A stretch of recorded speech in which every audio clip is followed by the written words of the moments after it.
is George Corpse, Hunter Fisher, Kyle the Corpse, and you're watching Rock and Metal News. Hey guys, this is Ron from YouTube's Rock and Metal News with a Rock and Metal News update. Mick Mars from Motley Crue was interviewed recently regarding his solo project, and Mars has stated that he has a good 4 or 5 songs that have potential for his solo album. He says, "I don't know if I'm happy with them, so I have to keep listening. Not to say that I'm going to make the perfect song or that this and the other, but I want to make sure I'm happy with what I release and proud of what I release. Maybe I can write a whole record of Dr. Feelgoods or Girls, but not sounding like Motley Crue, being me. I'm trying to do a lot of experiments too with different cultural rhythms and mixtures of beats. Say, take some old Greek guys that played traditional Greek rhythms on their drums, or the Japanese with those big drum things that they use, and throw that into the mix, and we'll see what comes out." So Mick Mars' solo album looks pretty interesting.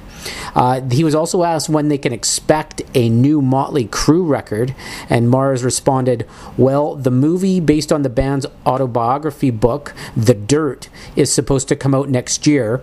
We've got the right producers and the right director, I believe. I think we're going to start on that one either late this year or early next year, hopefully for release in 2013. Then probably at the same time a new record. It'll be most likely a double sock in the stomach." So you can look for a new movie about Motley Crue and possibly a new album in 2013. The Ocean is releasing the Grand Inquisitor 10-inch EP, which the Ocean announced via their official website, and it will only include one new song. The EP will collect all 3 Grand Inquisitor tracks from the Anthropocentric album onto one disc, together with the previously unreleased chapter entitled The Grand Inquisitor 4, and that's inclusions from Redemption. The band promises that the new track will complete the Grand Inquisitor series of songs. The 10-inch release will be limited to 302 copies.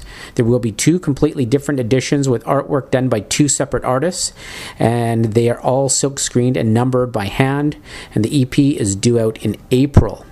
And finally, Slipknot Stone Sour guitarist Jim Root is pondering a possible electronica-oriented side project with Limp Bizkit bassist Sam Rivers. Root recently spoke with BackstageAccess.com about the possible project. He says, "I live down in Florida now, and Sam from Limp Bizkit lives down there.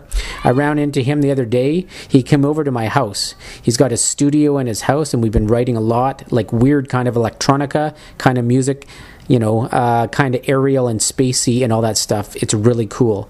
I had kind of a weird kind of Portishead vibe to it, and I love that band, so I think I might. I mean, why not? I don't know enough. I don't have enough projects going on right now, so why not do another one?"